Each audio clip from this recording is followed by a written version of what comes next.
Are the Cardinals now in a lock for a win-win scenario with the number 4 overall pick? Let's discuss. You are Locked On Cardinals, your daily Arizona Cardinals podcast. Part of the Locked On Podcast Network, your team every day.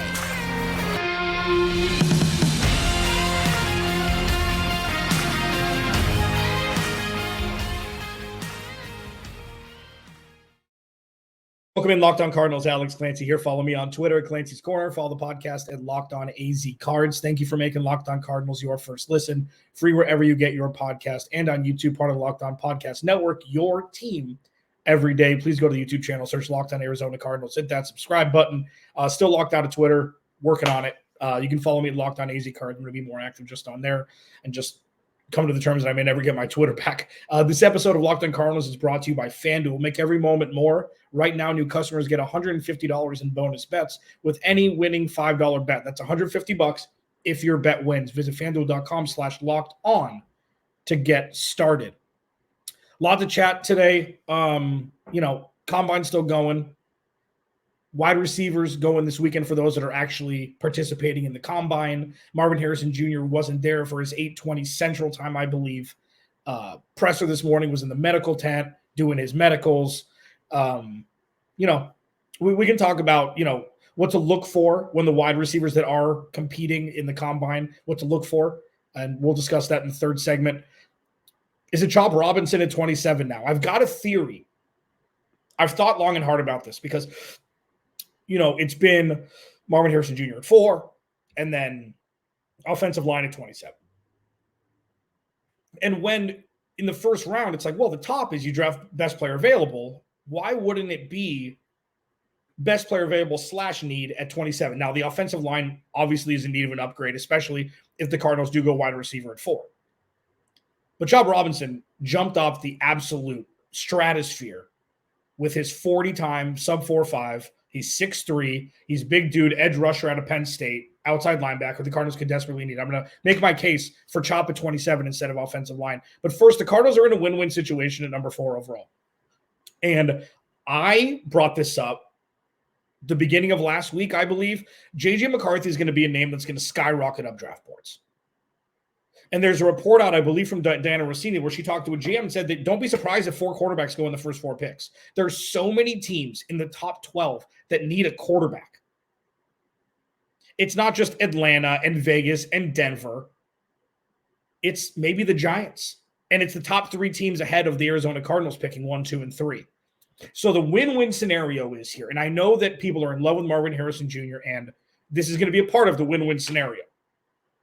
Say it does go some combination of Caleb Williams, Jaden Daniels, and Drake May in the top 3. Or Caleb Williams, Jaden Daniels, and J.J. McCarthy in the top 3. The Cardinals are going to be put in a predicament. A good predicament, a fun predicament, but a predicament nonetheless.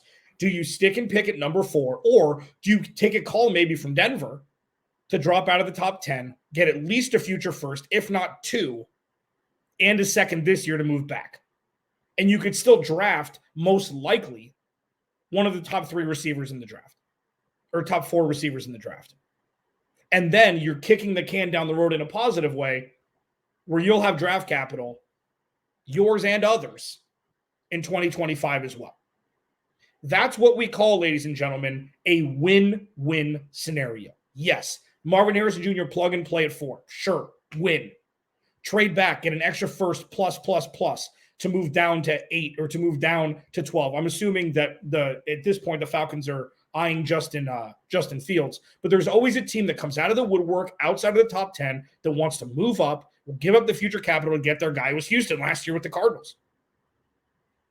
And the Cardinals have positioned themselves in a way to where now you can build through the draft with premium draft stock, all the while having salary cap space to bring in players through free agency.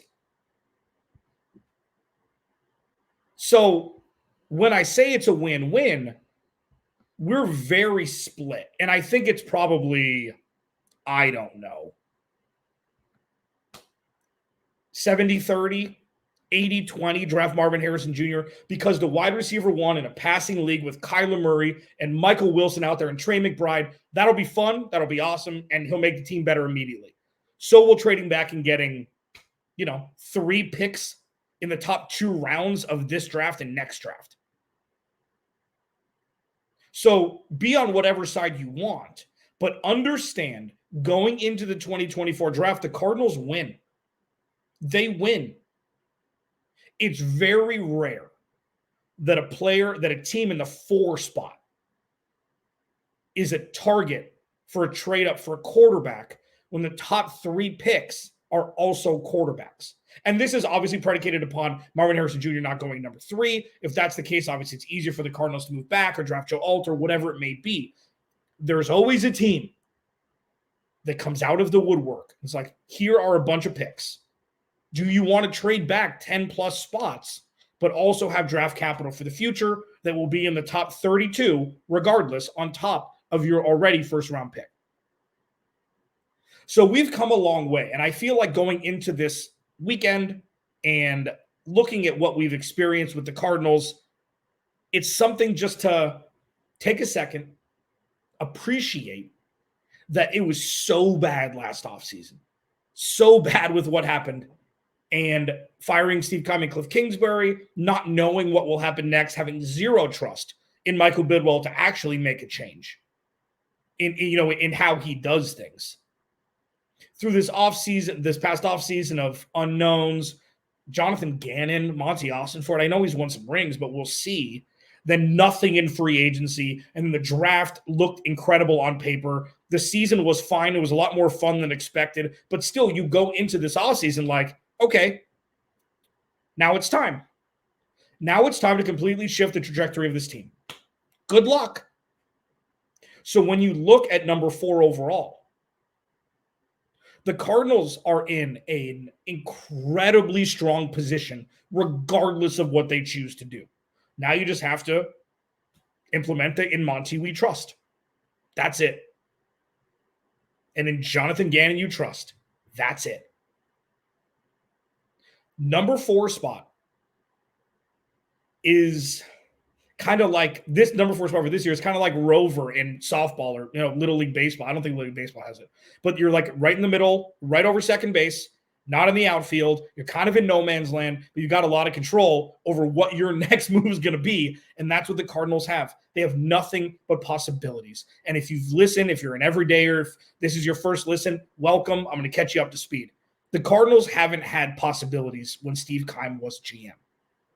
They would always shoot themselves in the foot and try to overcompensate. The Cardinals now have $50 million in cap space, 6 top 100 picks, and one of the most pivotal draft positions in the 2024 draft, not just for them, but also for the possibilities that will elicit interest from quarterback-needy teams across the landscape of the NFL. It's fantastic, and that's why, regardless of what they do, having the possibilities that they have makes that a win-win situation for the Arizona Cardinals at number 4 overall.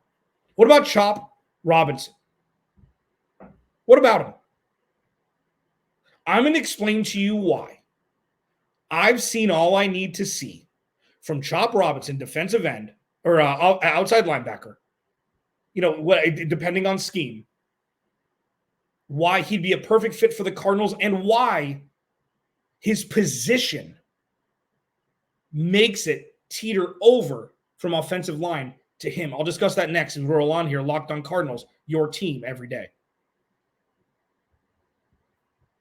This episode of Locked on Cardinals is brought to you by FanDuel. Get buckets with your first bet on FanDuel, America's #1 sportsbook, because right now, new customers get $150 in bonus bets with any winning $5 bet. That's $150 if your bet wins, man. Bet on all your favorite NBA players and teams with quick bets, live same-game parlays, exclusive props. Like, you see the Lakers a couple nights ago?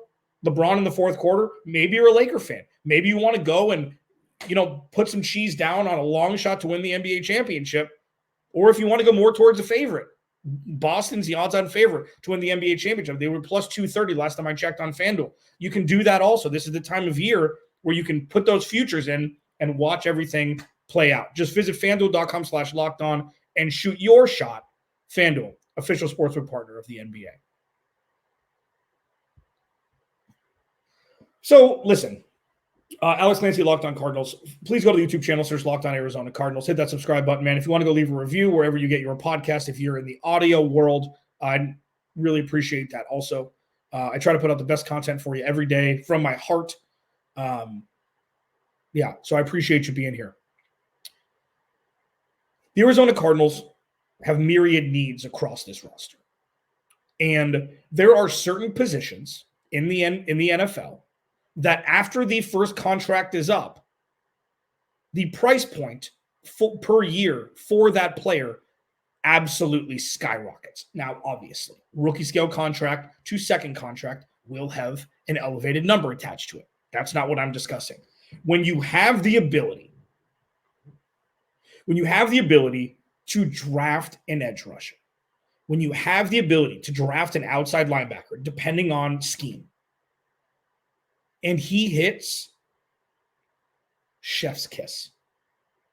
George Karlaftis was one. I think he went to Iowa. He ended up with the Chiefs. He's been great ever since he was drafted. That is a set-and-forget position at a premium spot that you have under contract, very team-friendly, for 4, if not 5 seasons, depending on what round the player's drafted in. So when you look at the possible offensive lineman at 27, and you look at the possible corners at 27, and you look at other players surrounding that, I'm starting to pivot into this. If there is a solid edge rusher there, you take him. If there's a solid edge rusher there, you take him. And we'll find out a lot more what this roster construction is going to look like and what the needs are going to be after free agency, sure. And it's been reported that they're going to go somewhat deep at the offensive line position this offseason. So maybe they're punting this year on drafting offensive linemen in the first or second round. And if that's the case, regardless of what the Cardinals do at 4, 27 is a cornerback, pass rush, interior defensive line position to be drafted. So when you look at Chop Robinson, 4'4", 840, 6'3", Big Ten school, hard hitter. The dude is flexible depending on scheme. And the Cardinals haven't had a homegrown edge rusher, pass rusher in general, since Hassan Reddick's last year, a handful of years ago. They haven't had, I guess J.J. Watt, but J.J. Watt's, he's hand in the dirt. He stands up sometimes, but majority of the time he was hand in the dirt. The Arizona Cardinals have not had a pass rusher that opposing teams have had to scheme for, have had to double team in a long time. And if they can get one at 27, I feel like you put whoever that is with BJ Ojulari on opposing sides, then you're cooking with gas with 2 young pass rushers who've got bend, who can get to the quarterback, who are fleet of foot.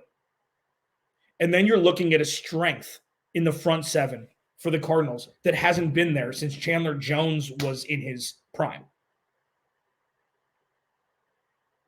So while I know offensive line, and I've discussed offensive line as the main need, pretty much since the beginning. I said it should be offensive line at 4. It should be a trade back to offensive line at 4. I've kind of softened on that because chances are it's probably not going to be.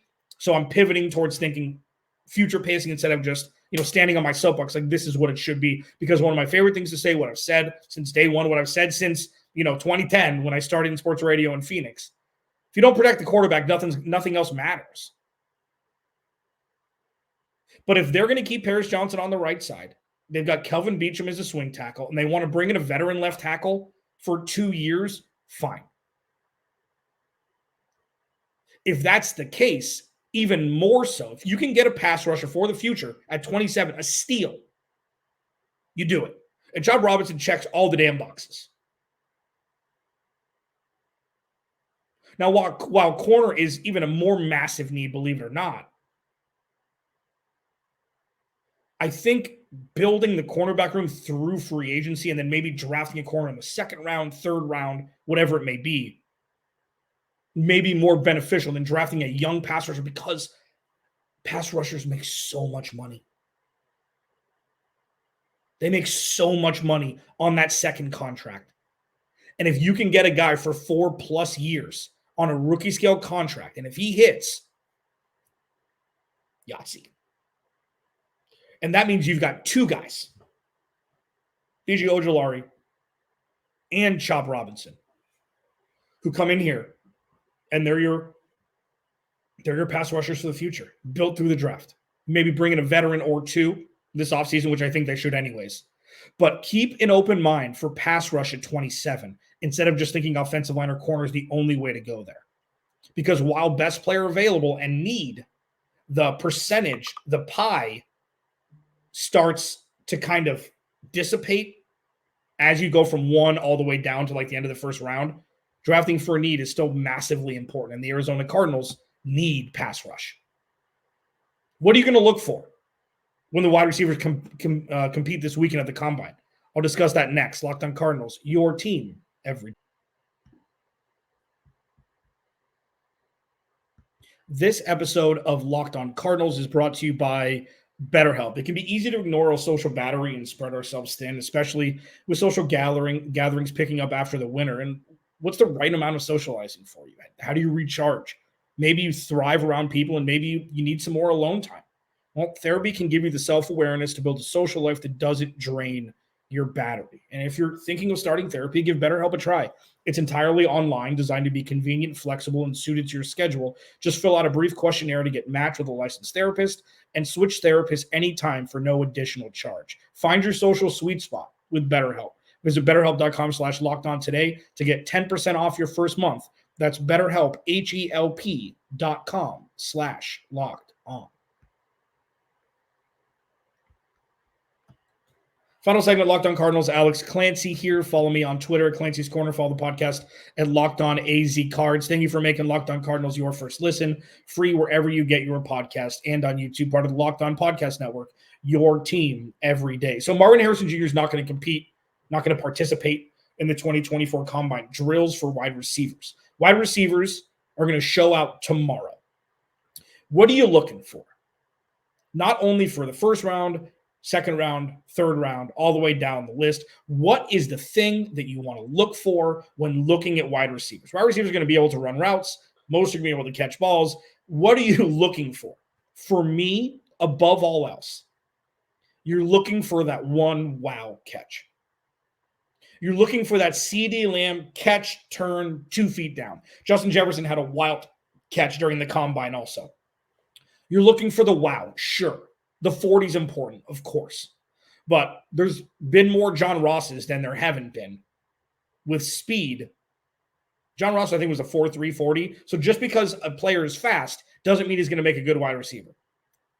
While the 40 time is important, it's not the most important thing.